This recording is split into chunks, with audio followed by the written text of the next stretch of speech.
Hollywood has come a long way in the past few decades, and one of the reasons for that is the amazing use of technology in the modern-day films.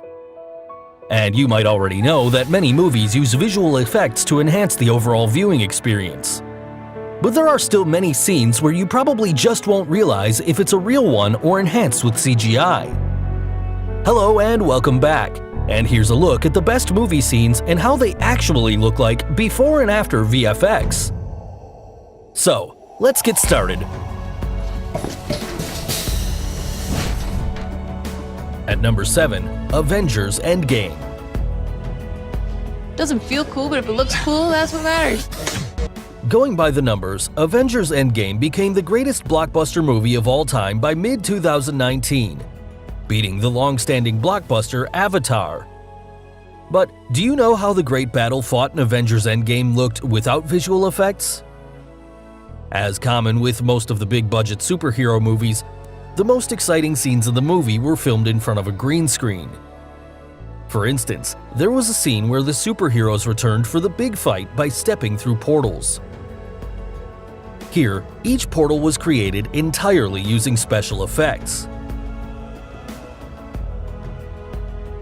Also, there was a famous scene where the Avengers ran straight towards Thanos and his army. Now, to perform this scene, the film stars were just running towards 6 men in motion capture suits.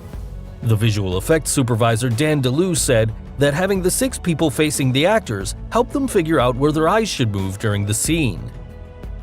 Also, the famous scene where Captain America finally gets his hands on Thor's hammer, since he was always worthy of it. When you see this scene filmed in front of a green screen, the moment seemed much less dramatic. So, all behind-the-scenes footage that showed a lot of details, like the superhero costumes and portals, were all created using special effects and green screen. And here are a few more great scenes from that movie with and without VFX.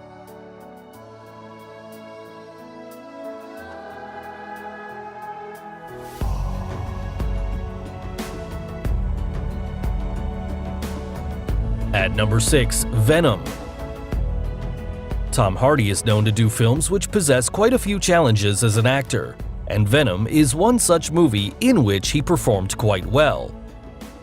Now, all Spider-Man fans will already be familiar with Venom through previous films, but bringing the villain to life this time round posed unique challenges for the film's VFX supervisor, Paul Franklin.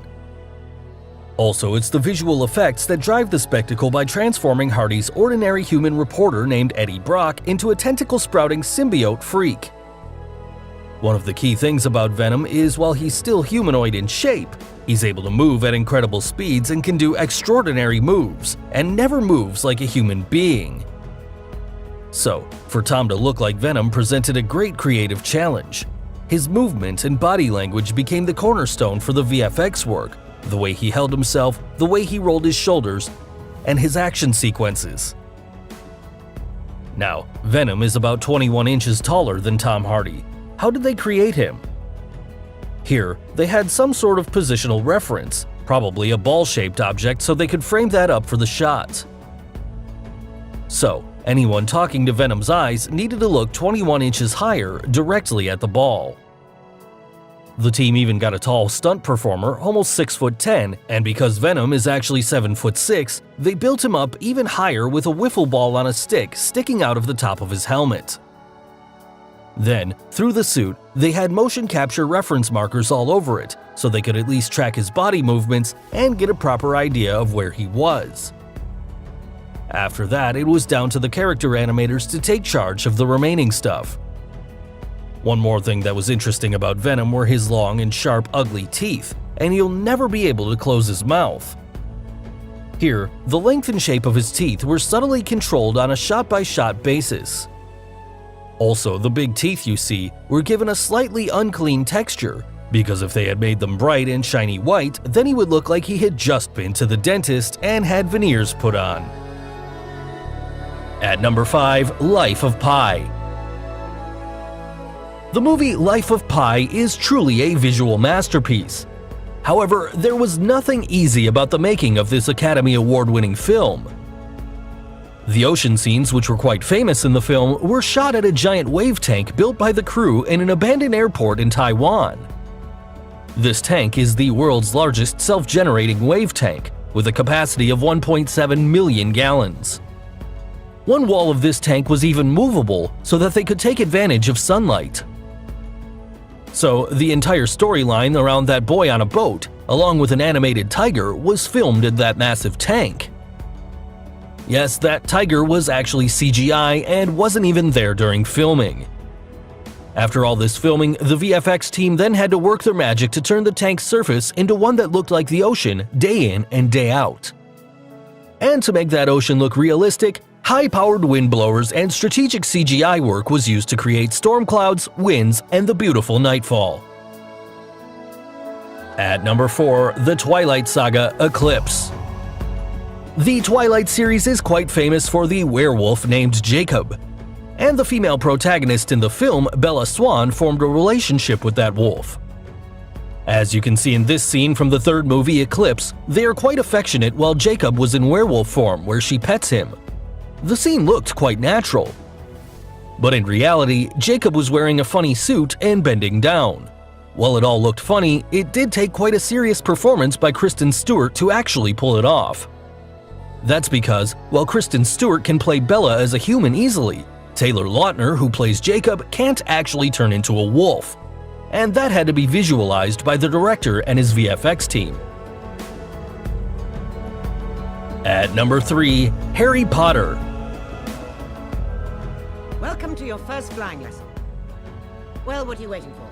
If you're a Harry Potter fan, then you might very well remember the fictional sport named Quidditch. It's a dangerous sport played on broomsticks. And there are quite a few flying scenes in Harry Potter movies. These flying scenes are filmed differently throughout the Harry Potter series depending on the scene. And of course, it's not actually done in the air. For instance, look at this flying scene. In reality, it involves real costumes and broomsticks being filmed behind a blue screen or a green screen background, where the digital environment is filled in. The VFX team creates the digital environments using a combination of real photography and CGI digital doubles to make for even more frenetic gameplay. The floating books are another cool effect from the movie series. In one of the Harry Potter movies, Hermione is seen holding up books to a library shelf where they float back into place. But in reality, they're grabbed by green-gloved people. There are people standing on the other side of the shelves wearing green gloves and grabbing the books back in. Their hands are removed in post-production, making the illusion as if the books magically float. At number 2, Game of Thrones Season 7. The whole world has gone crazy for Game of Thrones, and the 3 dragons in the series are quite a phenomenon. But, do you know how Dragonstone and the actual dragons were brought to the small screen? Now look at this scene where Dany is seen entering Dragonstone and Jon Snow gets to know Drogon, the biggest dragon in the series. Here, the boat, which is surrounded by ships, waves, and dragons. It was all shot in front of a green screen. And Kit Harington was petting a piece of blue rock, not an actual, living, breathing dragon. Here are a few more scenes which show how dragons were actually created before and after visual effects.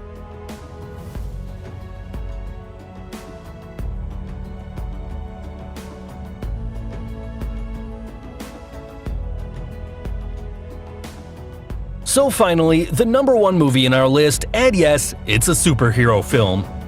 Avengers: Age of Ultron. When you settle in to watch a movie like Avengers: Age of Ultron, you know you're going to watch some CGI. But apart from the amazing actors performing their roles to perfection, the credit also goes to the amazing back-end team creating some amazing visual effects.